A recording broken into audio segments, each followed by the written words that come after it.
Some news out of the West Bank overnight, where Israeli forces raided the homes of 39 individuals it says are affiliated with Hamas. The IDF says it encountered demonstrations and Palestinians throwing stones and Molotov cocktails at them, and the IDF responding with measures it said was to disperse them. A total of 13 people were arrested. For more on this now, let's bring in I-24 News defense correspondent Jonathan Regev. He joins me live in studio. Jonathan, good morning to you. Walk us through the events of last night, who these individuals are. Were any of them apprehended? Were any of them those 13 people? Yes, some of them were apprehended. We're speaking of some nearly 40 different homes, most of them being in the area of Nablus, and also Jenin, further to the north, now being the epicenter of terrorism in the West Bank.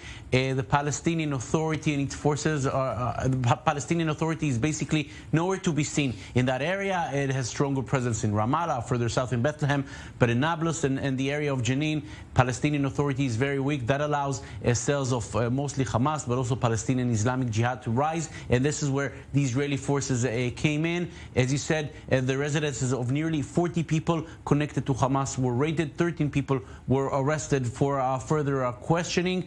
Clearly, Israel putting a lot of emphasis on the northern West Bank. If we go back to the terror wave of March and April, most of the terrorists back then came from the area of Jenin. In the recent weeks, we're speaking of the area of Nablus. The IDF is putting a lot of pressure on that specific area. We're seeing a lot of raids. We're seeing them almost every day in the West Bank. But are they always successful? Are they always accomplishing what they need? We saw it last week. They went in to get one specific guy who they didn't end up catching, and then photos of him emerging at the funerals of the two Palestinians that were actually killed. So what else can we see from these raids? Are we going to see them maybe lead to another point of escalation? They might. Israel is, for the moment, trying to avoid a major operation, such as the one seen in 2002, Operation Protective Shield, at the time in which Israel entered with massive forces to many of the West Bank cities. Now Israel is trying to avoid that, not enter into a large-scale operation. How do you do that? Conduct, as you said, practically nightly raids on the focal points of terrorism, those being Nablus and Jenin. Most of the times, these raids are successful. Most of the time, arrests are being made. But not always, not always. Yes, as you mentioned, that incident in Nablus last week, where a specific individual was requested for questioning, and he was able to escape.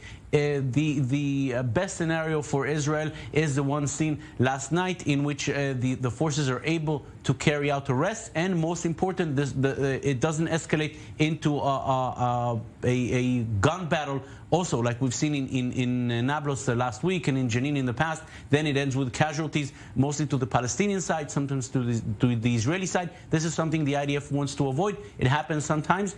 A successful scenario is the one seen last night, arrests being made, no casualties for both sides.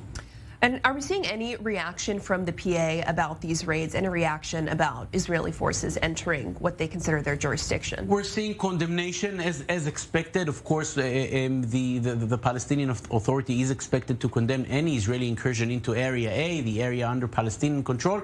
Let's remember one thing, Hamas and Islamic Jihad being strong in the West Bank is a threat for Israel. It is also a threat for the Palestinian Authority.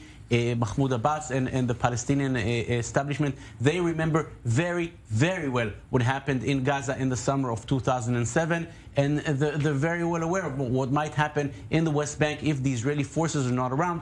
Therefore, condemnation, yes, but I think the authorities in Ramallah also understand that a weaker Hamas and a weaker Islamic Jihad is not only an Israeli interest, is also a Palestinian Authority interest.